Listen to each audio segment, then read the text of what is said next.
The Tom Woods Show, episode 1386. Prepare to set fire to the index card of allowable opinion.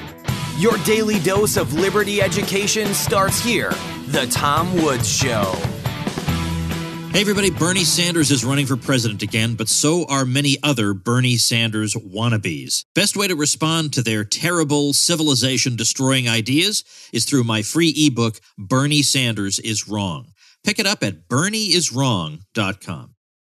Hi, everybody. Tom Woods here. Very, very glad to be welcoming Patrick Moore back to the show. You will recall that Patrick Moore is a founding member of Greenpeace and, in fact, spent 9 years as president of Greenpeace Canada and another 6 years as a director of Greenpeace International. He's obviously broken with them at this point. We talked a bit about that the last time he was on the program. I'll link to the previous episode on the show notes page. But today I thought we would talk about the Green New Deal, because as you may have seen in the news, maybe, I don't know, at least several weeks ago, he wrote some tweets in response to Alexandria Ocasio-Cortez that were pretty hard-hitting. And I thought this is an interesting fellow to be talking about the Green New Deal with, so I'm glad to welcome him back. Patrick, thanks for being here again. Nice to be with you again, Tom. Some time ago, you had an interesting response, let's say, newsworthy response to Alexandria Ocasio-Cortez, Congresswoman from New York, about her so-called Green New Deal proposal.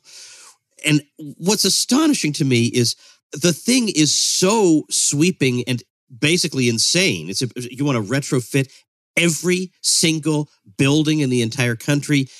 The fact that this is being taken seriously, the excuse they use is, well, the scope of it is commensurate with the scope of the crisis itself. So, yeah, of course it's radical because we face, a civilizational catastrophe if we don't do anything. And you had a fairly pithy response. Can you reproduce some of that for us? Well, my pithy response, and it didn't come until I got fed up with her because, of course, I know how completely ridiculous the Green New Deal is. And I had talked about that basically it would cause an immediate collapse of the agricultural system worldwide if it was adopted worldwide. And that would result immediately, beginning in the center of the large metropolises, with starvation and death and cannibalism, no doubt, as it spread outwards to end up with only a few subsistence farmers surviving in the wilds. So that's kind of my take on it, if we just instantly implemented it, which is pretty quick. 10 years is pretty much instantly. But at one point she said, I'm the only one who's come up with a plan that can deal with the scope of this problem. So I'm in charge, and the rest of you are just in the cheap seats. And then not long after that, she said, I'm the boss, in one of her little clips. That got my hackles up. So I tweeted out, you pompous little twit, you don't have a plan to feed 8 billion people without using fossil fuels. And to the effect, there's these things called tractors, and there's these other things called semi-trailers that need to carry 40 tons of food at a time into the inner cities in all our metropolises, where there's not enough room to grow the food for the people that are in the 60-story high-rises. And this would immediately result in mass death. And in addition to that, if we quit fossil fuels tomorrow, there wouldn't be a tree left on this planet within a very short time. Is that the future we want for human civilization, to absolutely decimate the entire global environment for firewood to cook and heat our homes, which is what would happen with this many people? So that's how it got started. So let's pick up then from there. Of course, when you look at the Green New Deal as a whole, you notice something about it right away, that I don't know, maybe 2/3 of it really has to do with her social and economic goals, much more than it does with the environment, which is so obviously a cover for her social and economic goals.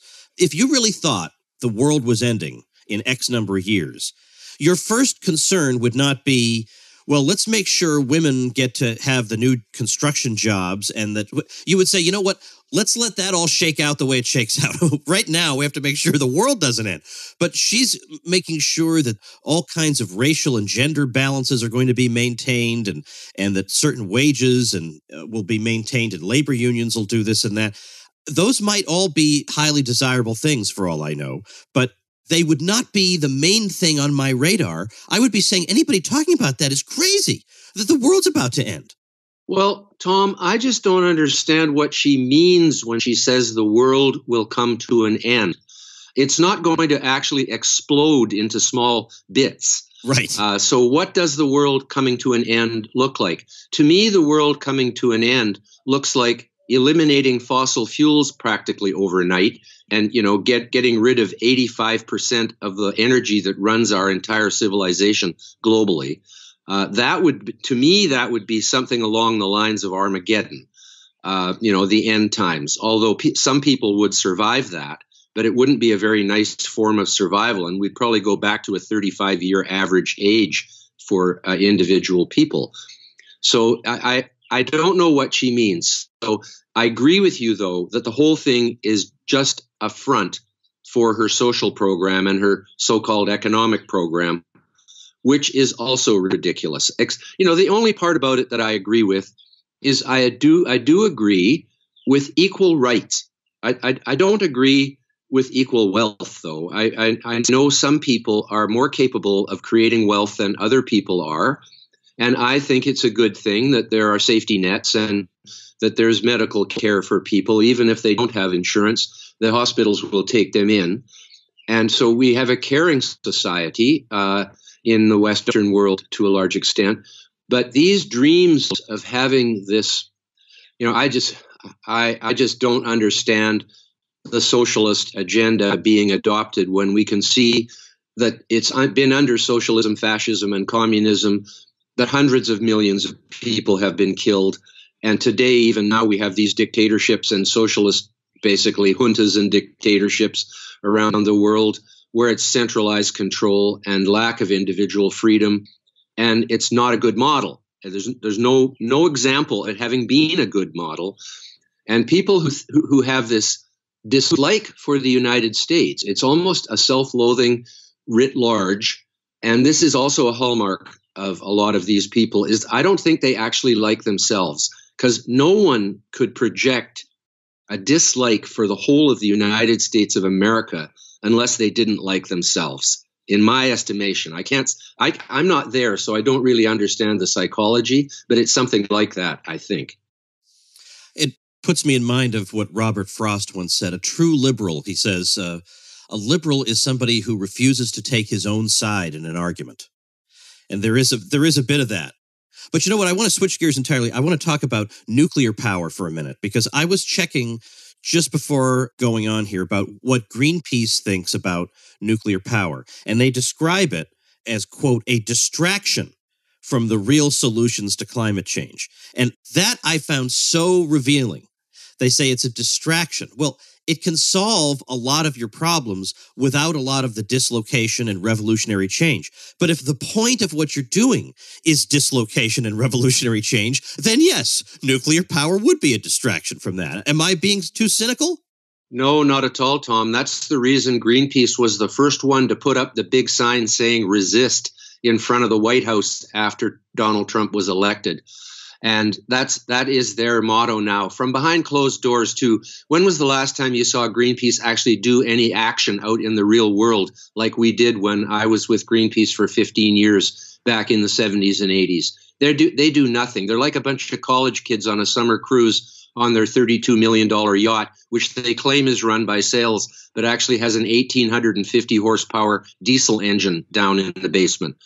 So they are completely bereft of any moral model, of any kind of credibility or any kind of righteousness. They, as some people say, these kind of movements, and the reason I left, of course, is these kind of movements start with noble intentions. They eventually turn into a business because they got a payroll to keep, and then they become a racket. Greenpeace is well into the racket stage. I'd say 2 decades into it at this point. So the reason they disowned me in 2007 was because I came out publicly in favor of nuclear energy at that time. It was because I had made a serious mistake personally in the early years of Greenpeace by conflating nuclear weapons with nuclear energy. Because of the fear of radiation, and even as a science student, I did that. It just goes to show you how you can be molded by the overwhelming force of social opinion on something. And so when I came out in favor of nuclear energy in the Wall Street Journal, "A Green Goes Nuclear" was the headline. Greenpeace took my name off the founders of Greenpeace website on their on Greenpeace International's website. 36 years after I helped start Greenpeace, they said I was no longer a founder, even though they had been saying I was for 36 years. So that's why I put up a fight on that subject, because I'm not going to let them memory hole me or deep six me or whatever that's called. Historical revisionism is one of the greatest enemies of progress because, as Orwell said, he who controls the past controls the present, and he who controls the present controls the future, or something along those lines. Anyway, he was very prescient in his understanding that historical revisionism was one of the most retrograde aspects of human nature. Well, on this subject of nuclear power, here you're dealing with an energy source that is clean as compared with the fossil fuels that not just the Greenpeace folks, but all the Green New Deal folks dislike. You can't make that complaint about nuclear power. So what they try to say is that it's expensive or it's dangerous. What is your response to those claims? First, it's not expensive if you look at how reliable it is and how long these reactors can operate. The capital cost is high, but these reactors can live longer than gas plants and coal plants by 2 or 3 times. So the payback is there. And in addition to that, the danger part is all based on what they call nuclear waste, which we call used nuclear fuel. Some people call it spent nuclear fuel, but that is wrong because it is no way spent. The used nuclear fuel still has 99 or at least 95 extractable % of the energy that it had in the beginning, because you're burning the uranium-235. While the uranium-235 burns, it creates plutonium-239 from the bulk of the fuel, which is uranium-238. The distinction here is between fissile and fertile. Uranium-235, which is only 0.7% of natural uranium, is the only natural fissile isotope on planet Earth. So you've got all this other uranium called uranium-238, which is not fissile, but it is fertile, and all the thorium in the world, which is much more abundant than uranium itself, is also fertile, which means can be made into a fissile isotope in a nuclear reactor. In the case of thorium, it can be transmuted into uranium-233. So there is a vast store of future nuclear fuel. The Russians have already built 2 big nuclear reactors based on this principle. And in fact, the breeder reactor, as people know that term, is the same idea. It's called fast neutron reactor. It is able to take the plutonium-239 that is automatically generated inside our existing conventional reactors and use it as fuel to make more plutonium-239 over and over and over again.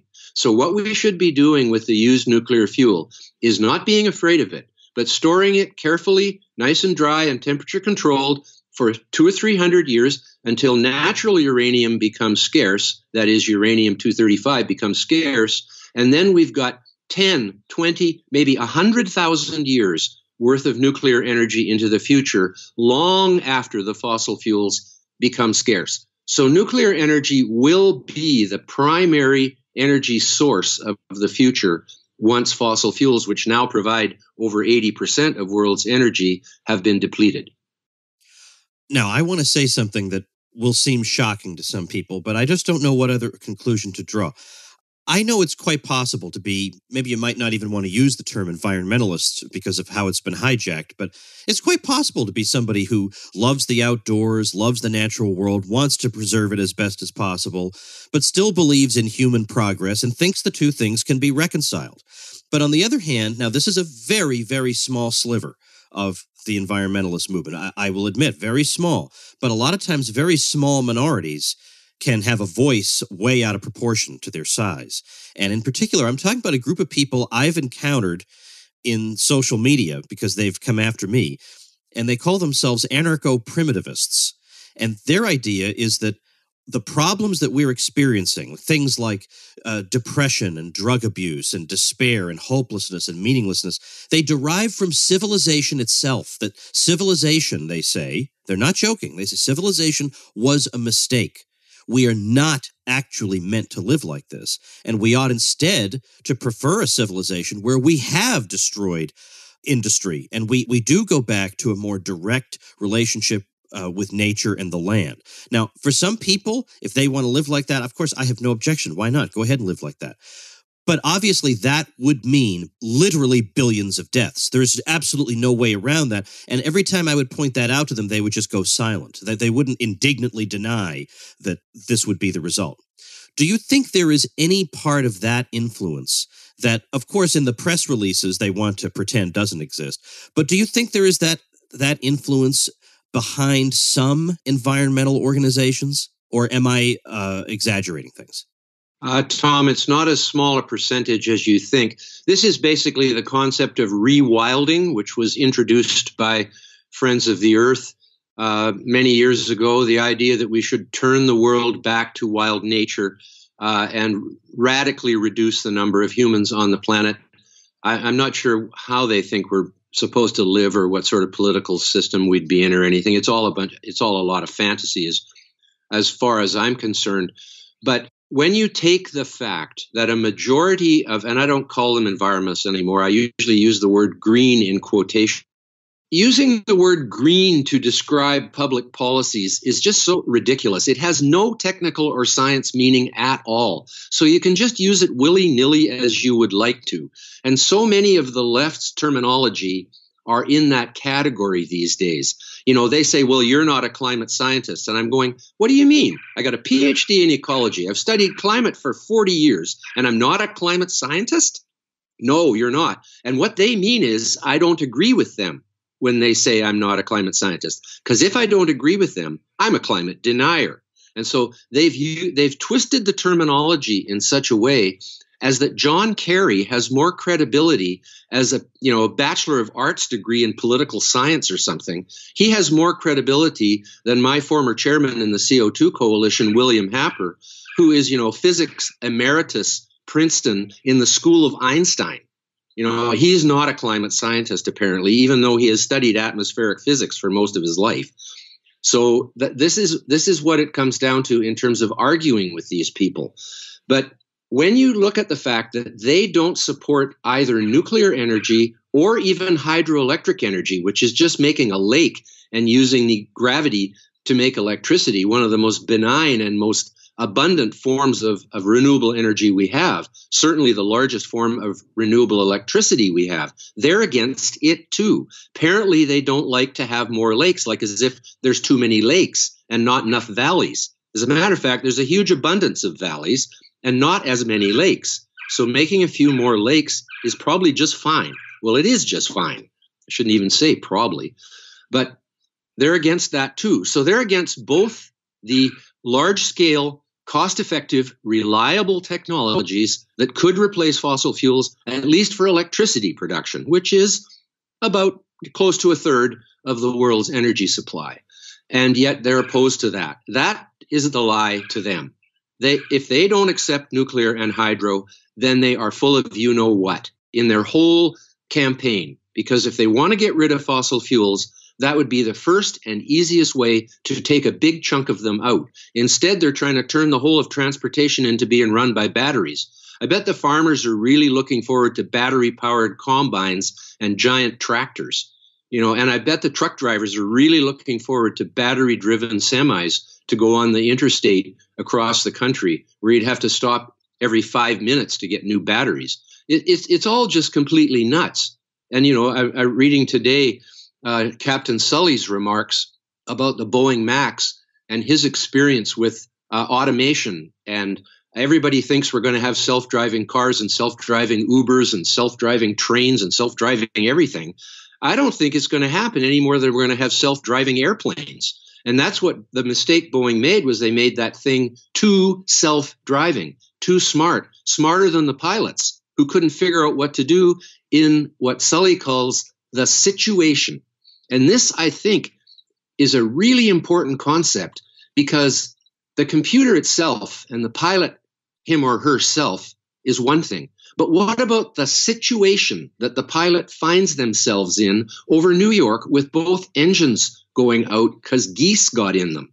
Like, that is a situation. And no computer is going to be able to be 100% perfect in responding quickly to unique situations as a result of the chaos of the world. And so there is why I tweeted this morning that Sully quote, and that we don't have any chance of being able to make everything self-driving, in my estimation. And a lot of people come back to me and say, well, I agree with a lot of things you say, but this makes me really wonder about you, because I'm absolutely certain that we're going to have all self-driving cars. And they've been brainwashed into thinking this, in my estimation. And I don't believe it. On the other hand, this is an opinion about the future, and maybe they're right. But you see what I mean?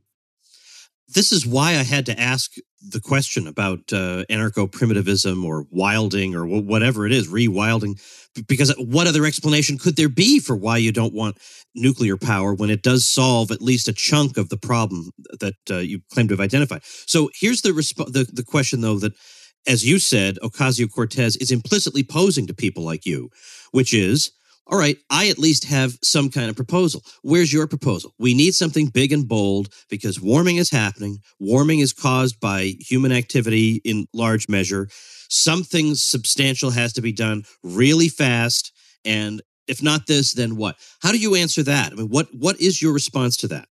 I say that if we were rational human beings, we would replace a considerable amount of the fossil fuels with other energy sources for the very purpose of preserving them for transportation, for heavy transport, such as trucks and airplanes.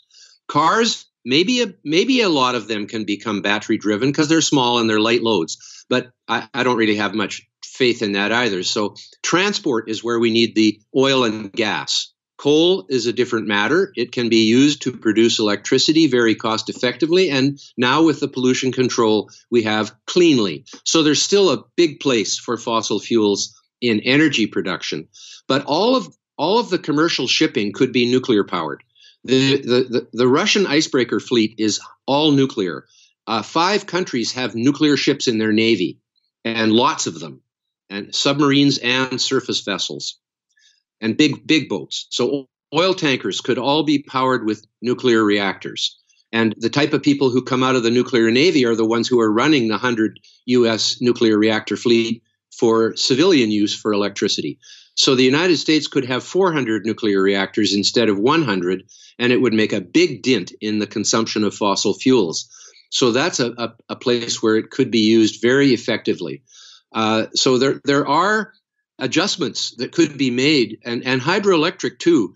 For example, in India, the green movement, in quotes, has stopped basically all the potential hydroelectric projects coming out of the Himalayas, where there's huge flows of water from annual snowmelt coming out of there and rainfall from the monsoons.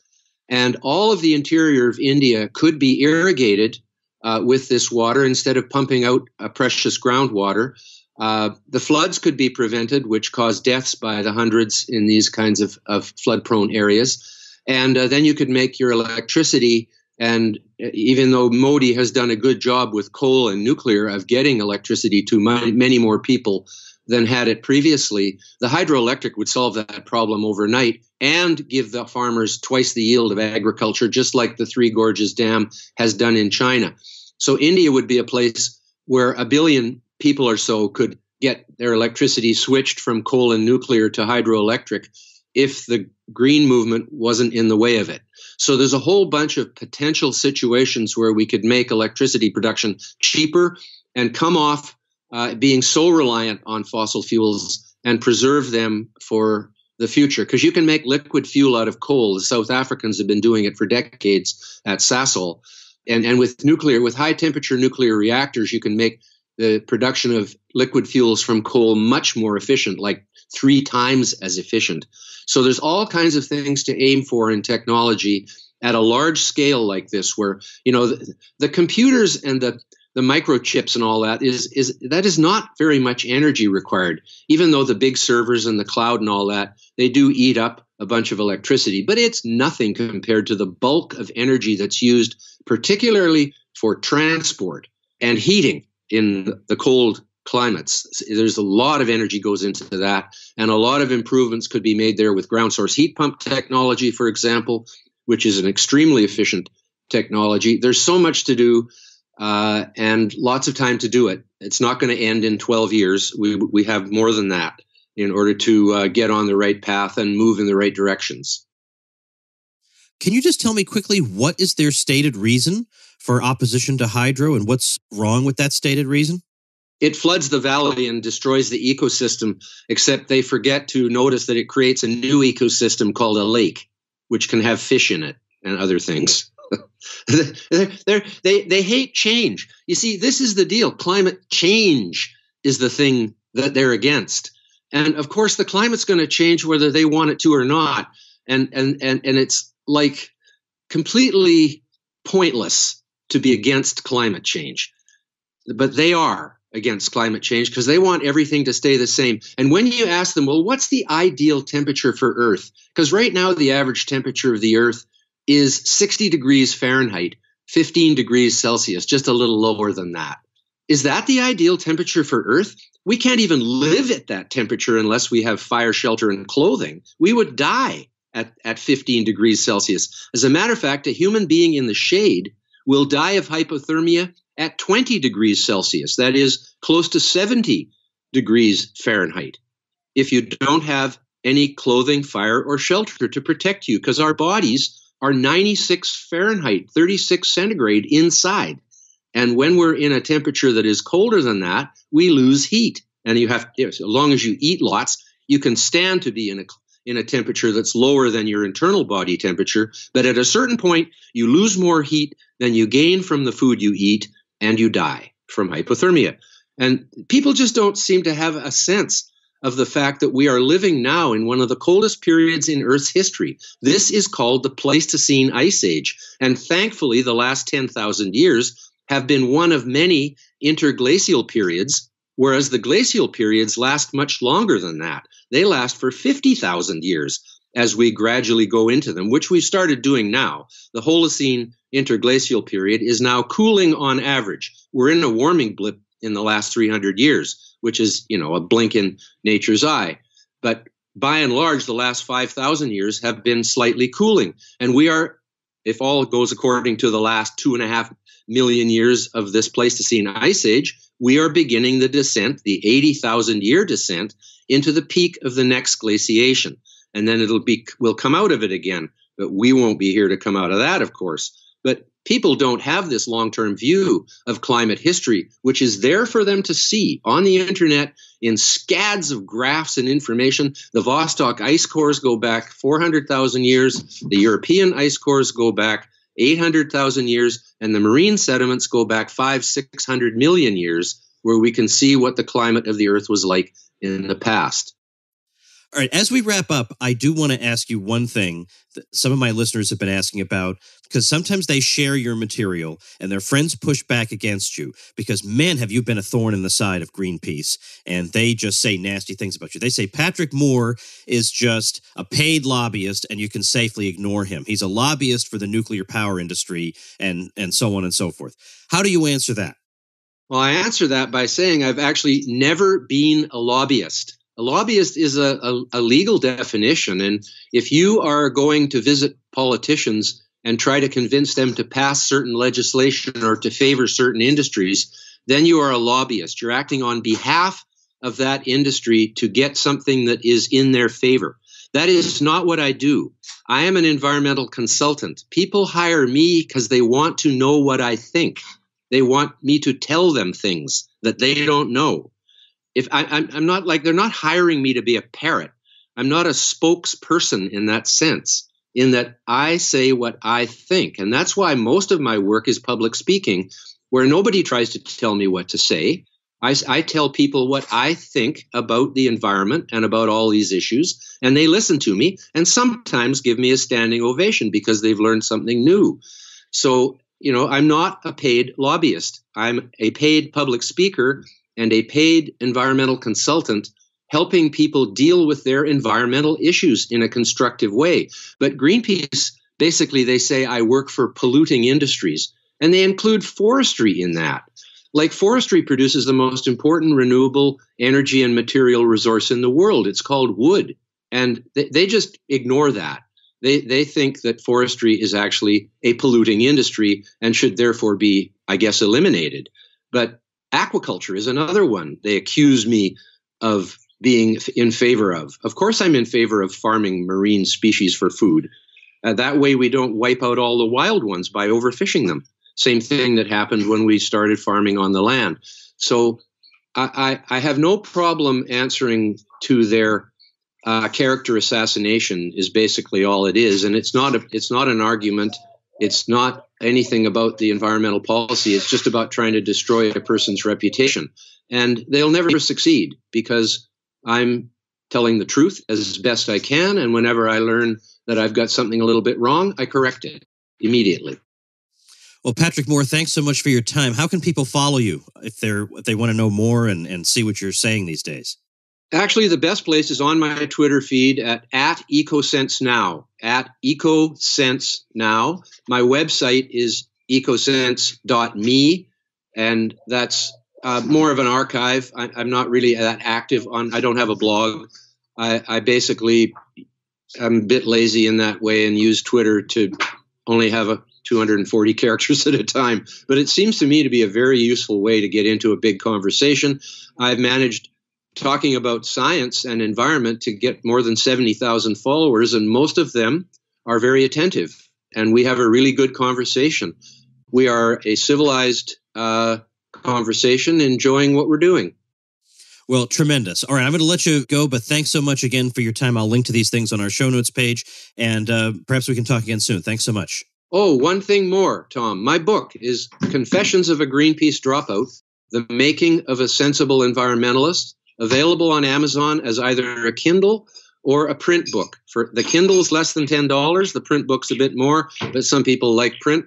And I hope people will read it because it's the whole history of the early environmental movement and my role in it, and then the conversion to a sensible environmentalist when Greenpeace went bad, and then a discussion of all the relevant issues on the environment today with a different take than they might get in the newspapers. I'll be delighted to link to that as well. Thanks again. Thank you, Tom. Take care. All right, folks, before we wrap up for today, for those of you who have trouble keeping track of all the free ebooks I'm giving out, there's a possibility you may have missed one of the most glorious, and that is Our Enemy, the Fed. This has got all the arguments against the Fed you could imagine, because all your friends think, but it makes our economy stable. And things have been better since we had the Fed, all that stuff. And didn't we also had bad times before the Fed, blah, blah, blah, blah, blah, blah. All that stuff, all of it. It's all answered in there once and for all. And you can be stomping around the debate grounds like you're King Kong, basically, when you're armed with this thing. And it costs you nothing. So head over to Our Enemy, the Fed, get yourself your free ebook, and I'll see you tomorrow. Become a smarter libertarian in just 30 minutes a day. Visit TomWoods.com to subscribe to the show for free, and we'll see you next time. Like the sound of The Tom Woods Show? My audio production is provided by Podsworth Media. Check them out at podsworth.com.